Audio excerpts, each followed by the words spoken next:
Hello everyone and welcome to the Chrissy B Show, and on today's program we have Hannah Richards back in the studio to talk to us about how to make festive food fun, delicious and nutritious, and how not to put on weight over Christmas. And yes, it is perfectly possible, and she'll be telling us how. We also have Dr. Rob Hicks, who'll be completing his two-part series on osteoporosis. We'll also be taking a look at my makeup challenge at the Saventa Image Makeup Academy, where I learned how to create the natural cocktail and smoky eye look. And we'll take a look at success story Dean Ongley, who's been styling the hair of celebrities for many years. And I'll be sharing my tips on what I would do if I was single. But first, we have the news with Ian and Helena. Hi, Chrissy. How are you? I'm well. We made it. How are You're you? looking glistening tonight. You are. Like a Christmas tree. Oh, and your shoes. Sparkling, I think absolutely we're Thank to see your you. shoes. Thank you very much. I love these Amazing. shoes. So Really shall I lovely. start? Or are you going to start? You can start if Okay. you wish. Right, okay, it's been announced today that Prince William is off to China.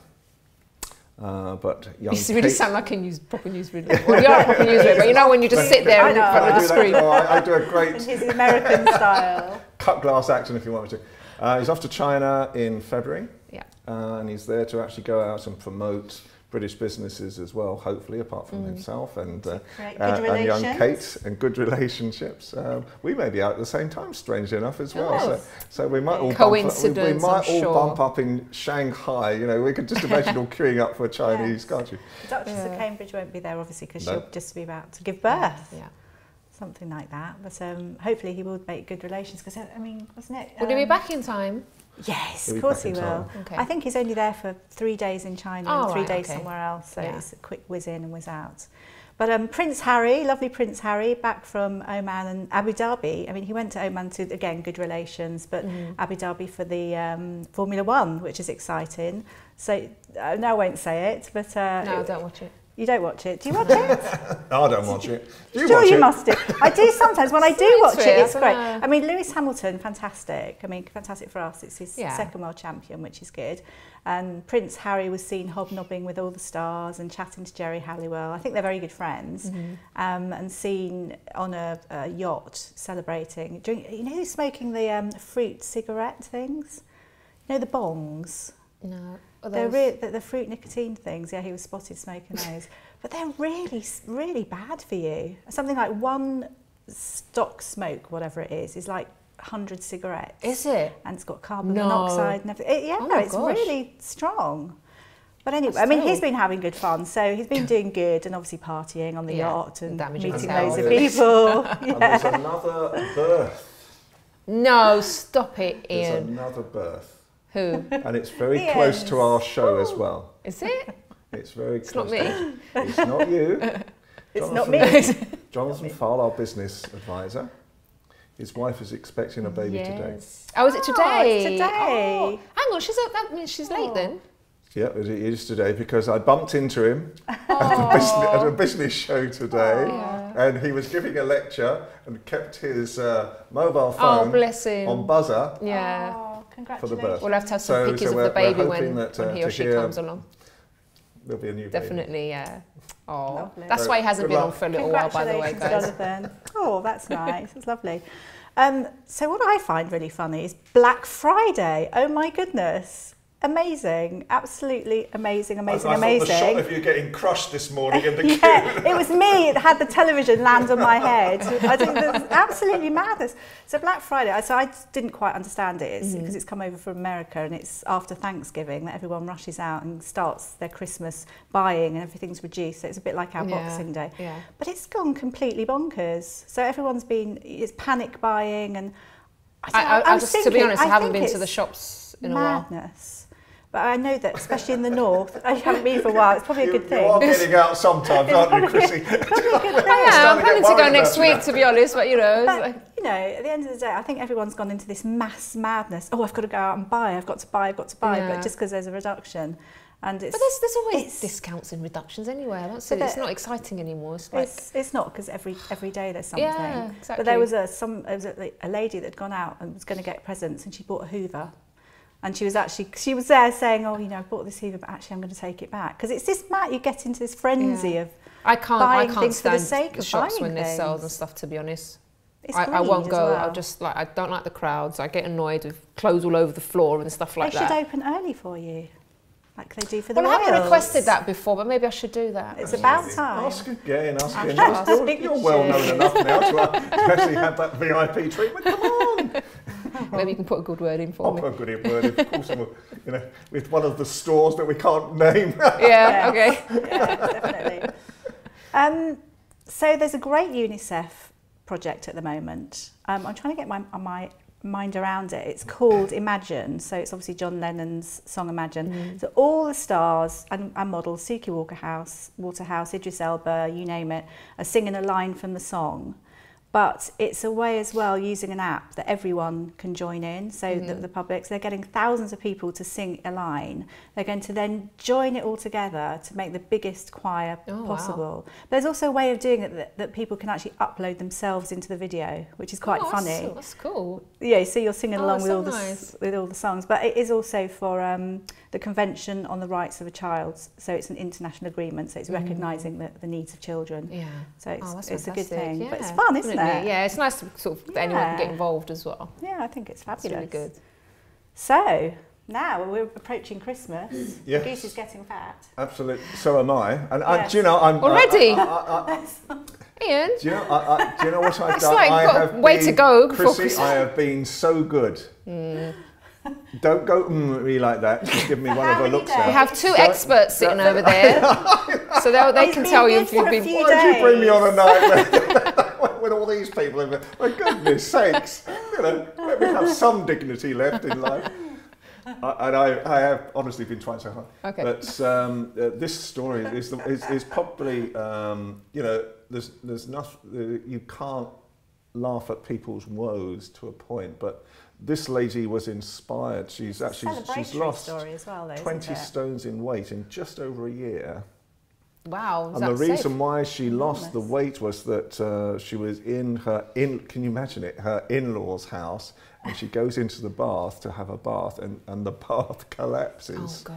I mean, that is and causes a flood first, isn't it? to go all the way through the house. No. So what more inspiration could you want? Oh gosh, it's embarrassing. So that's the reason why she lost that. So poor lady, but now she's looking fabulous. I'm working on it myself. By this time next year, I'll either be a millionaire or I'll be slimmer. All right. Good luck. You will. You know, he was so thin. I saw some pictures of him. Really? No, he's not. He's tall. He's big. No. I'm overweight. I know I'm overweight. I'm now going to confess to TV. I'm overweight. Okay, I can get over this. I can get over this with help. I need therapy, but I can do this. I'm sure you will. Moving on. Yes. Moving on quickly. So Ed Sheeran's finally a dream come true. He's going to be playing at Wembley next year. I think actually acoustic, just with his foot pedal and him and singing. But quite interesting. He thinks that the secret to his success is his very odd look. And that when he was younger, he was completely kooky. He had a lot wrong with him, a wonky eye. He was actually born without an eardrum. Incredible, considering it makes people kind of interesting when when they've got bits. I call them imperfections. Yeah, perfections. Yeah. I don't know. But he stutters, birthmarks. He had everything. Big, huge glasses. Obviously the ginger hair. But but people sort of identify with him, and they tend to be sort of outsiders. And he picks up on that. The people that come to his shows tend to be on their own, etc. But he also said that Taylor Swift has a similar following. I can't personally see it because they're quite different. Yeah. But no, I just found that odd. But fun, which is good. The least little things amuse us as Chrissy. Actually, the tidbits of news that we get at times. Judi Dench at the moment. Time for one more, I think. One more? Yeah. Quick one. Judi Dench, 79 years old. Or two, she's going to be. No, Helena.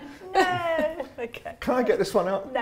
Judi Dench, 79 years old, still wants to work. She's just put out a press release to say, I am still looking for job offers at 79 years old. It's her brother that was putting Her brother's trying to tell her to retire. But does she have any health issues? No, it's part of her life. Yeah, good. Why not? There you go. I think the same. Exactly. All right, go on, Helena, you can do one more. Okay. Peter Capaldi, he's feeling like a sex god. And actually, Doctor Who, appearing in Doctor Who, has made him just as really a sex symbol overnight, which I find amazing. So it just shows the amount of people that absolutely adore Doctor Who. I won't ask you, but that's it. That's just a quick one. Never watched. I shouldn't say that. I'm probably going to not make my viewers not like me because I don't watch Doctor Who. I never have done. It's quite fun. It is quite fun. Into it. It's a bit. Can I go it's a bit over that one? geeky. Go on then.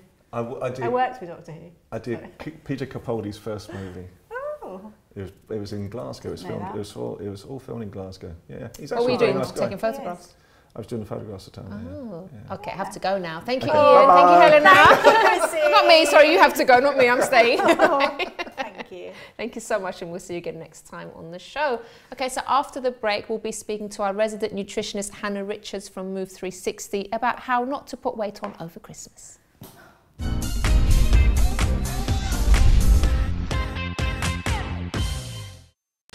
Don't forget to subscribe to the Chrissy B Show, always aiming to show you the happier side of life.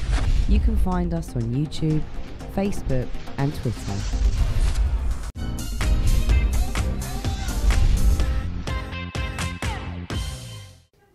Welcome back to the show, and now it's time to see a success story with Dean Ongley, celebrity and royal hairdresser.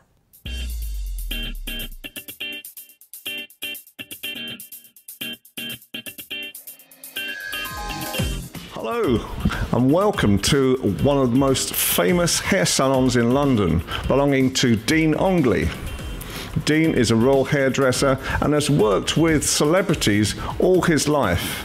So today our success story is really talking about how has he kept going all these years and what's the real secrets of his success. So this is the latest story in Chrissy B 203.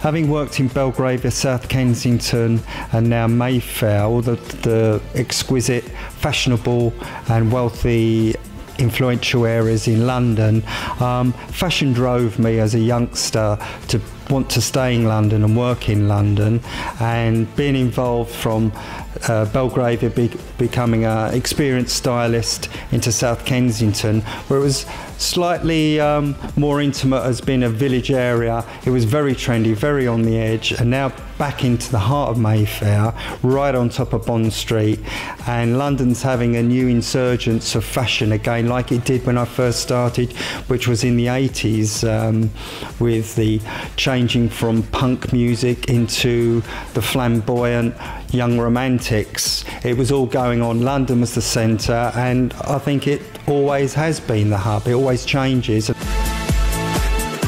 Hairdressing is more of a vocation of a business and industry. You've got to really, really want to do it well, spend that extra time. It is hard, but you know, nothing comes easy, and I was fortunate enough to work in great salons with great people that actually each day told me this is worth doing, keep at it. I mean, all my friends were going out to nightclubs. I couldn't afford that because of my input into getting to work and wanting to do it, but it drove me to want to learn quicker and get on the floor. Oh my God, that's amazing. My success is down to the pure devotion, the hours, the time, the energy I put into it.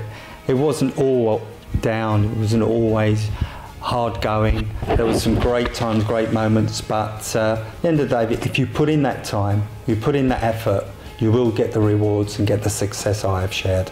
Well, wasn't that another fabulous story, another great success story for our series? Isn't Dean marvellous? Look at the style of hair that he actually created. I love it. Okay, so this is Ian Pelham Turner for Sky 203, the Chrissy B Show, saying goodbye again for now. There, I thought we'd seen the last of Ian today, but there he appears in the video again. Never mind, he's lovely. Okay, so let's now go to Hannah Richards, our nutritionist, who'll be talking about how you can still have Christmas meals without compromising on nutrition and also not putting weight on. Absolutely. Hello, my darling. Hi, Chrissy, how are you? I've been loving your videos and so have the viewers. Good, what's your favourite? Oh gosh, I did like the smoothie ones. Well, I just like food, so you know. I know. I'm a bit intrigued about the Brussels sprouts for breakfast though. Well, They're sort of a bit seasonal at the moment, so a good way to start the day is always with breakfast, and Brussels sprouts and bacon work really well together. Make sure you get them a bit crispy, and yeah, they really work well. Or bacon with cabbage in the morning as well. I've never thought of doing that. Try it, because we only ever eat Brussels sprouts at Christmas, don't we? Yeah, it's true. So might as well get them into as many dishes as possible, if you like them. Okay, so now, is it really possible to not put weight on over Christmas, Anna? Well, look, you know, Christmas is a festive time of year. It's my favourite time of year, and it is, people like to indulge over that period because they've got all the time off and they've got loads of vices, haven't they? So you've got your alcohol, you've got your desserts, you've got your bread and butter puddings, cakes, Christmas parties, canapes. I mean, it shouldn't be a time that you can lose weight, but you can if you're sensible. So I always say, find out what your vices are, pick your poison, and try and stick to a couple of things. So let's talk about maybe alternatives that you can have. So what would you have what's a normal drink that you would have at a Christmas party? Well, I normally don't drink alcohol anyway, so it's not an issue, but I drink water, to be honest. Yeah. I don't really like fizzy drinks or anything like that, so I'm pretty good with that. So if you did drink fizzy drinks, you could change it to maybe an elderflower cordial, or you know, a water with a lime or a twist of fruit in. If you're drinking loads of wine over Christmas, then maybe move over to white spirits. They've got less calories. Wines tend to give us, if it's not a good quality wine, it can definitely give us a thumping headache the next day. So always pick the quality of wine is really important. And if you drink less of it, then you drink less calories and put on less weight. Because there's a lot of hidden calories, isn't there? Huge amounts, yeah. In a big glass of red wine, for example, you're looking at a good 250, 300 calories. You could have half a muffin for that. Yeah. Or a slither of cheesecake. No, but absolutely. Crisps, you know, if you're buying crisps in, crisps are everywhere at Christmas, aren't they? So if you're in control of the crisps that you can buy, I'd always recommend go for a sea salt crisp or a plain crisp from Tyrrell's. Tyrrell's is a good brand, but something that's very natural. The moment you go into different flavours and combinations of flavours, you just want to try everything. What about those? What about those vegetable crisps? Vegetable crisps, yeah, they're really good. Yeah, they can be expensive, but they are good. Yeah, absolutely. At your dinner, Christmas dinner, you can make changes. My top tip for Christmas dinner would be make sure you've got something green on the plate. Okay. People forget that. And all our veg at Christmas are all underground veg that grow from underground, and so they've got more sugar and starch in them. They taste better. Yeah. We always ask for another potato, don't we, at Christmas dinner? We don't ask for another Brussels celery sprout. Or Brussels sprout. Yeah, absolutely. So all the veg that live underground taste good. So you could swap your white potatoes for sweet potatoes. That would be a good one. That's good, yeah. But they just taste so yummy. I know. And it is Christmas time, so you do want to sort of, if you make sure that you're having breakfast first thing in the morning, because most people have lunch at a really late time, don't they? What time do you have your lunch? This is the thing, because you sort of think, oh, I should save my calories, I should save myself just to pig out during Christmas dinner, but then you just end up it's an all-day pig out, really. Pigging out the whole day, because it's true. Because when you don't have breakfast, you get more hungry anyway, Absolutely. Don't you? And most people start, you know, with a glass of champagne or sparkling wine or alcohol. But if you have your breakfast first thing in the morning or when you do get up, at least you're satisfied and you're not going to be looking for, you know, the odd chocolate. There'll be chocolates everywhere. You're not picking chocolates off the tree or, you know, pigs in blankets everywhere. You know, get satisfied before you go into lunch, and then you'll eat less. Yeah.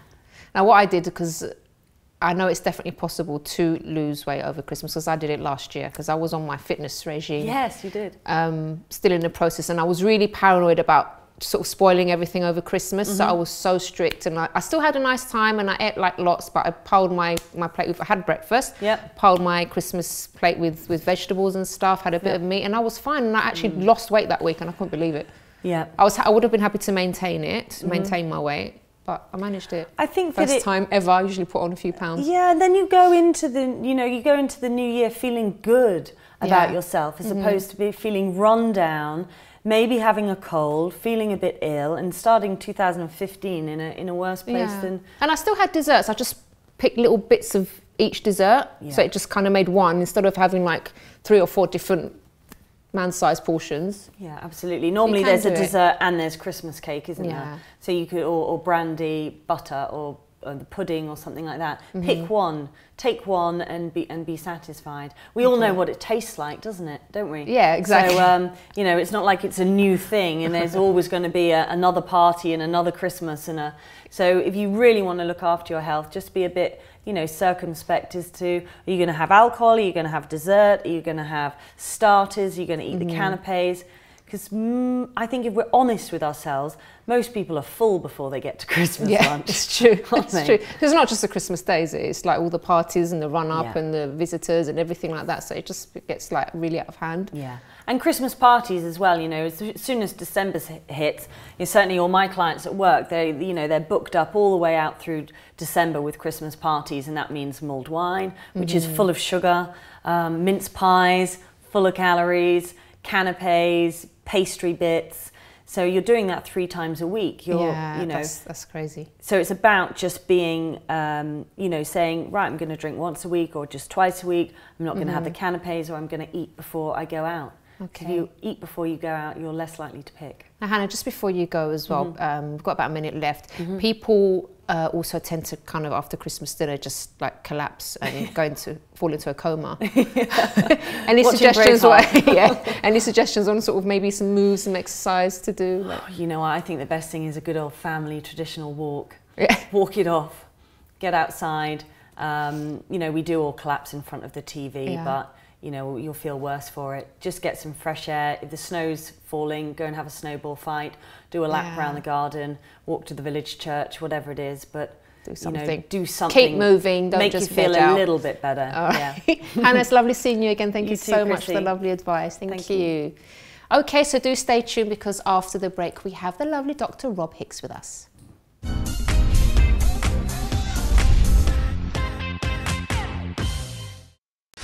Don't forget to subscribe to the Chrissy B Show, always aiming to show you the happier side of life. You can find us on YouTube, Facebook and Twitter.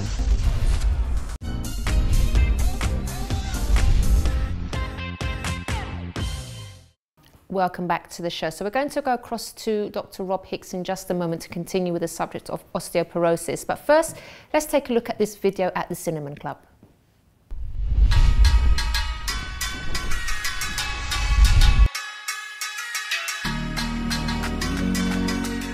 I'm here today at the Cinnamon Club in Westminster to meet Rakesh, who's the head chef here, and he's going to be telling us all about his signature dish, and we'll also be trying it.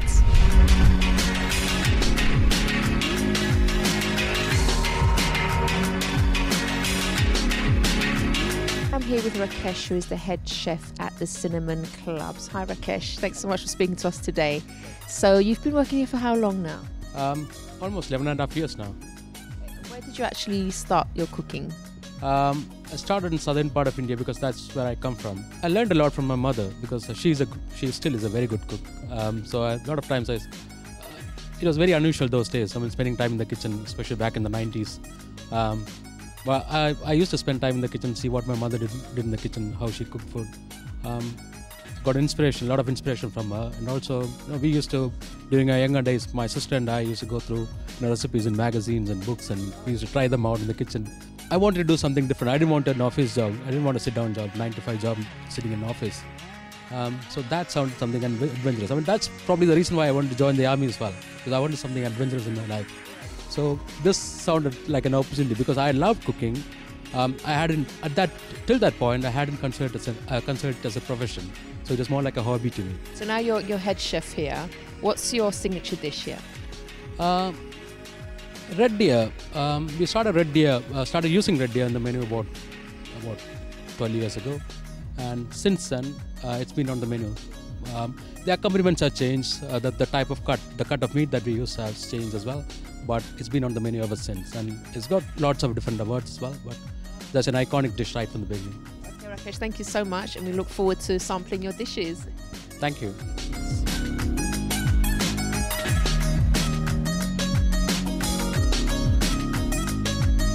So can you tell us a bit about some of the spices in here? Sure. The deer is marinated with typical Rajasthani spices like peppercorns, cloves, fennel seeds, green cardamom, and also a bit of garlic, coriander roots, and some mustard oil to bind everything together. The sauce is, again, like I said before, it's inspired by the royal cooking. It's a very rich sauce. It's got lots of different nuts. There is pistachio, there is cashew nuts, there are almonds, cooked with onions and made into fine puree. Well, I'm thoroughly enjoying this meal. Thank you so much. Thank you.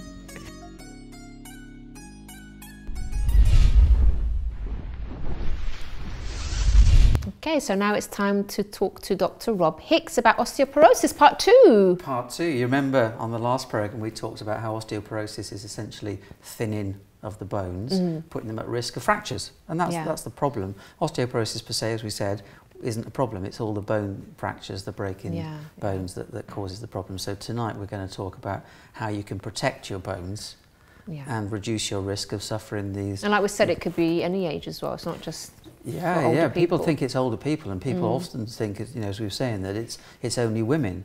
But of course, men are affected by osteoporosis as well. So, ladies, look after your blokes, blokes look after your ladies. Okay. Yeah. So tell us, what about prevention? Well, the first thing to do is eliminate the risk factors. So, smoking, damages the bones. Too much alcohol damages the bones. I didn't know smoking did. Yeah, because it reduces the level of calcium absorption and vitamin D. Okay. We need calcium and vitamin D for strong bones, and alcohol does the same, and smoking will also affect the hormones that protect the bones as well. So guys, there are absolutely no benefits to smoking, are there? Really? No, none. So it just just damages everything. Only for the government through taxes, but but not in any way. Apart from looking good, some people think. So not being active enough. Leaves the bones too brittle. And we're talking about weight training as well, because I heard that's good for... Yeah, weight training, but it's weight-bearing exercise, which is really good, because that gives some pressure to the bones, that helps the cells generate and keeps them strong. The other thing to think about, of course, is getting enough calcium in your diet. So we're talking dairy products, really. Vitamin D, which... Are people a bit worried about having too much calcium? Can you sort of dispel any myths there? I mean, if you're having half a pint of milk and a matchbox size amount of cheese per day, then that will give you sufficient amount. But you're not going to be overdoing it. And if you're looking about, you don't want full fat milk, then have semi-skimmed or skimmed milk, which actually has equal, if not a little bit more calcium in it as well. Vitamin D we need to absorb the calcium. You get that from being out in the sunshine, or you get that from eggs and some oily fish, for example. But one of the key things that people often forget about is it's the fractures that are the problem, and these happen with minor injuries. They're not talking about getting knocked down crossing the road. You could bang your wrist against the door frame and fracture your wrist if you've got osteoporosis, or you might tumble off a chair onto the floor and break your hip. So get rid of all those risks, the sort of rugs that slide across varnished floors, or pets that run in between pets, well, not get rid of the pets, but you make sure that them away. Rooms are well lit, have your eyes tested so you see where you're going. Cables, don't have them trailing across the place. So you reduce your risk of falls in the first place. You're keeping the bones strong through weight-bearing exercise and plenty of calcium and vitamin D. And weight-bearing exercise is, brisk walking, jogging. Swimming doesn't help with regards to osteoporosis, because the water's supporting you. And then, of course, in medicine we can prescribe drugs that actually will lessen the breakdown of bone and actually keep it stronger for longer. So you're less likely to suffer the complications. And as we talked about, in the last program, the worrying thing with fractures is that they leave people not in just a lot of pain, but they also affect a person's independence. They become socially isolated, and they often become depressed. And so health issue you don't want to suffer these fractures at all. Now, if you did want to sort of embark on some sort of exercise and you do already have osteoporosis, would that just be a sense of talking to your doctor about it and seeing what? I think it would be a very good idea, but you can go for a brisk walk without consulting, medical advice.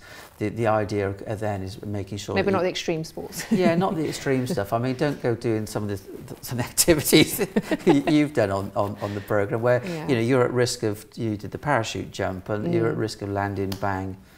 You see, you didn't say this to me before. You're all for me doing it. But you keep to a healthy weight. You eat a good diet, and you keep yourself fit. One of the problems with one of the risk factors for osteoporosis is women who over-exercise, and women who diet such that their periods stop.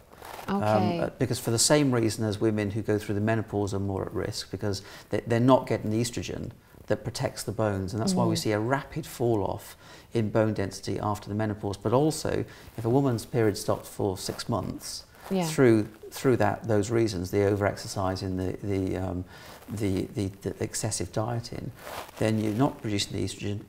You don't protect the bones. They become more fragile. They become thinner.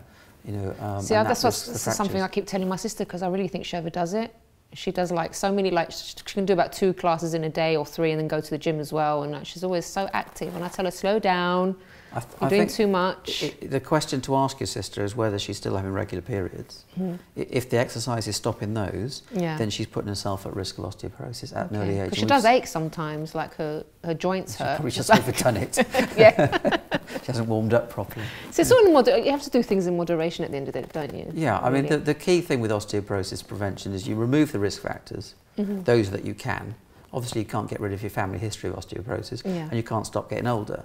But you can stop smoking, you can keep alcohol intake to a sensible amount, and you can make sure that you're getting the calcium and vitamin D through your diet, and also vitamin D through sunshine. And of course, if you think you're at risk, have a word with your doctor. We can do some tests to identify whether somebody has got osteoporosis or if they're drifting that way. And then we can think about all the lifestyle things and indeed certain medicines to help them. Okay, brilliant. Thank you so much, Dr. Rob. You're very welcome. And we'll have you on again very soon, hopefully. Indeed. Okay, so do stay tuned, because after the break, I'll be sharing my happy tips with you on what I would do if I was single, and you'll also see me learning to create 3 different makeup looks in a challenge that I did recently.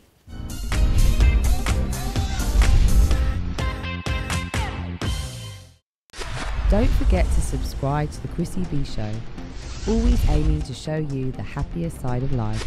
You can find us on YouTube, Facebook and Twitter.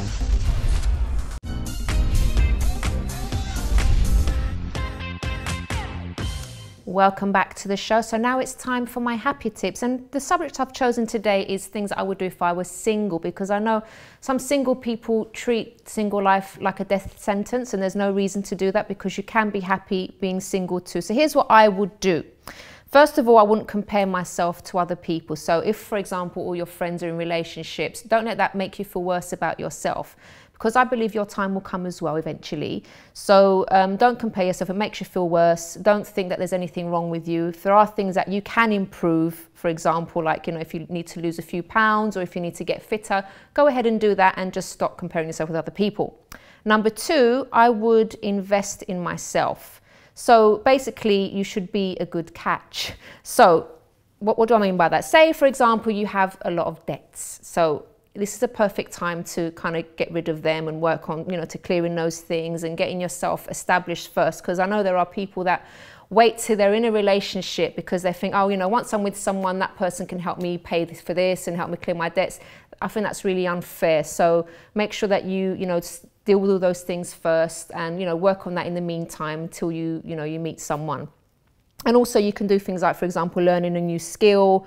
And also work on yourself, because sometimes another mistake people do is, oh, once I meet someone, then I'll be happy. And that's a big mistake, because in my case, for example, I kind of made this mistake in my relationship, because I was feeling down.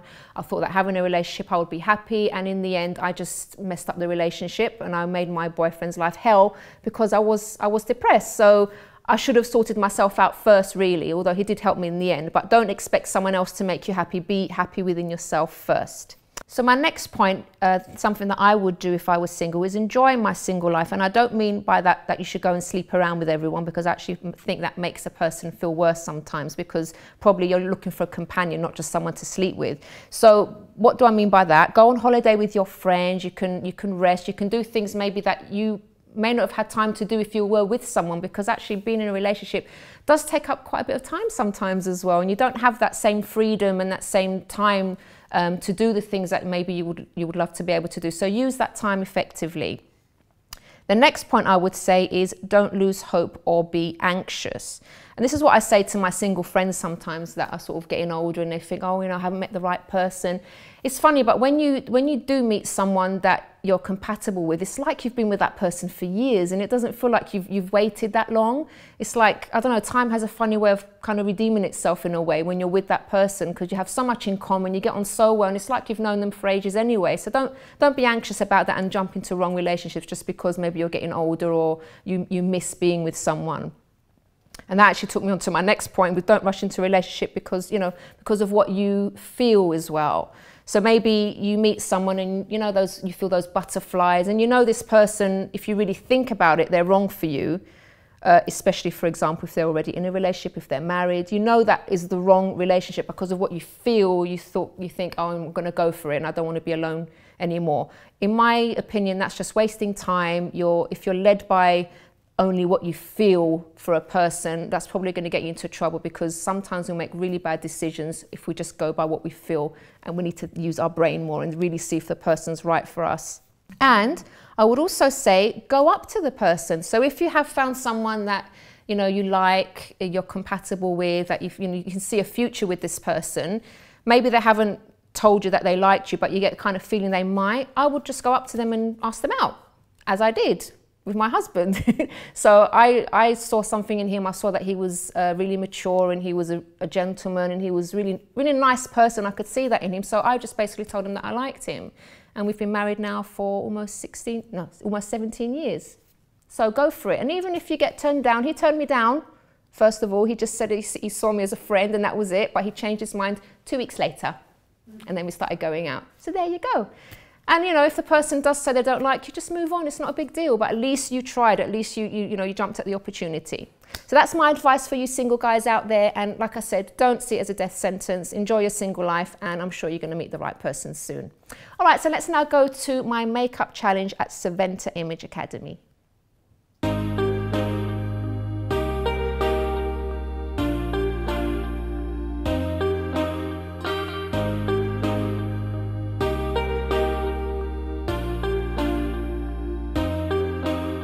Hi everyone, today I'm at Saventa Image Makeup Academy and I'm here with Juan Lopez, who's a leading international makeup artist. Hello Juan. Hello, how are you? I'm very well, I'm very excited.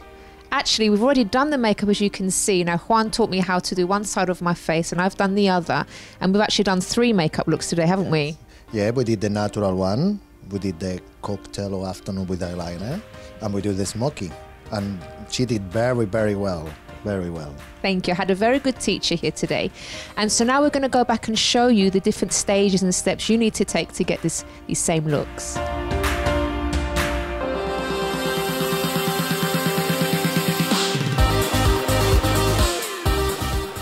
Right, so as you can see, I've had half my face done by Juan here, who's the expert.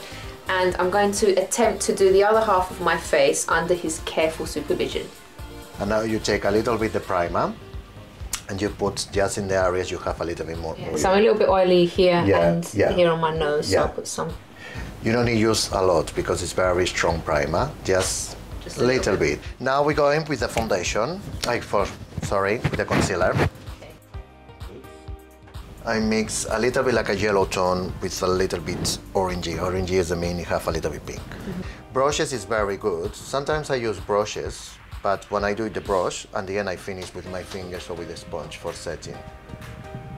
The white powder is just for give you highlight under the eyes because it's different powder than this.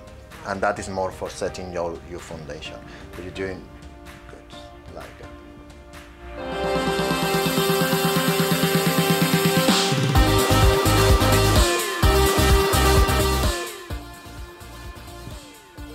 Perfect.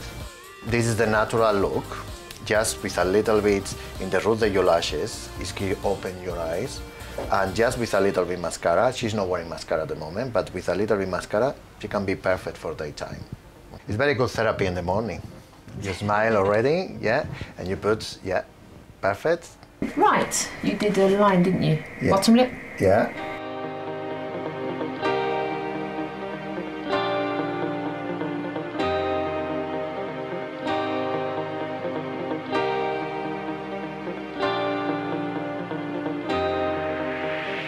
Okay, so this is the final result. I did this side of my face, and now what we're going to do is build up on this look to give a more smoky eye look.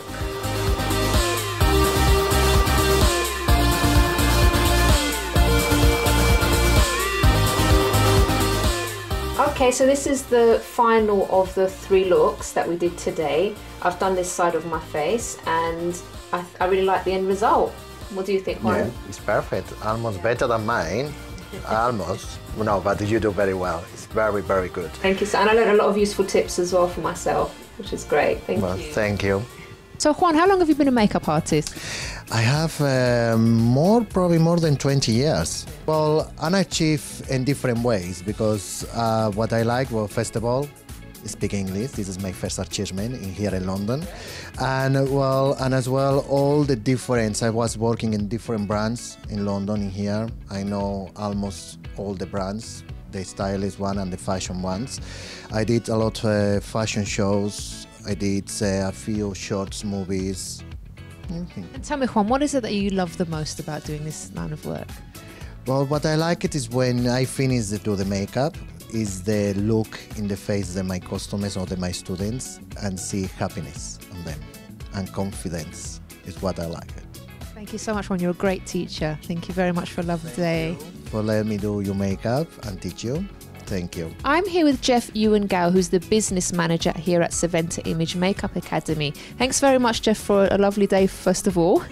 I hope you enjoyed yourself. I really have. Yeah. So can you tell us how the academy started here and how it's going? Yeah, it started because we wanted to do something a little bit different to what a lot of other makeup schools are doing, where they're kind of trying to fit as many people in through the door as possible. Probably our most popular thing is our 2-hour makeup masterclass, which is we do in group sessions or on an individual basis like you had today, where the makeup artist works with the student to create their look. What advice would you give that person maybe to keep going, or some words of wisdom from yourself? I would kind of say that there's no such thing as stupid questions, okay? There might be some pretty dumb answers, but there's no such thing as stupid questions. So if you've got something that you want to know, then you should ask somebody. Otherwise, don't be afraid to ask questions, no matter how stupid you think they might be, because somebody else might be thinking exactly the same thing. Thanks very much. It's been great. Thanks for your advice. No problem. Thanks for coming along today. Okay, so now it's time to end the show, but if you want more information about any of our guests today, you can visit the website chrissybshow.tv, and if you'd like to email me, you can do so on chris@chrissybshow.tv. Bye-bye for now.